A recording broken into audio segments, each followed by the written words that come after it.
Je suis Aude-Marie Lalanne-Berdoutic, historienne et autrice de Des hommes pour la guerre, la sélection médicale des soldats. On ne demande pas à un petit moteur de mouvoir une charge trop lourde. C'est en ces termes que s'exprime le médecin militaire Adrien Besson au début du XXe siècle. Il fait référence aux principes qui gouvernent un processus qui concerne des millions d'hommes, la sélection médicale des soldats. En effet, qu'ils soient volontaires ou conscrits, tous les candidats n'iront pas combattre et seuls 60 à 80% de ceux-ci sont déclarés aptes au port des armes. En m'appuyant sur les archives des services de santé militaires français et britanniques, sur les archives des tribunaux d'appel et sur la presse périodique médicale, j'ai tenté de faire une étude de ce dispositif en me posant 4 questions principales. La première est la suivante: qu'est-ce que l'aptitude militaire ?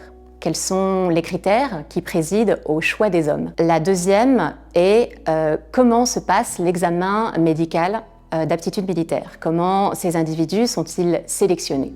La troisième a trait à l'incidence de la Première Guerre mondiale sur ce dispositif. Le conflit est en effet un moment de crise dû à son caractère extrêmement meurtrier et au fait qu'il a fallu extrêmement rapidement reconstituer les effectifs en allégeant considérablement les critères du recrutement. L'aptitude militaire est en ce sens une variable d'ajustement de la politique de recrutement. Quatrième et dernière question: comment les recrues, en particulier les sociétés dans leur ensemble, ont-elles appréhendé ce processus ?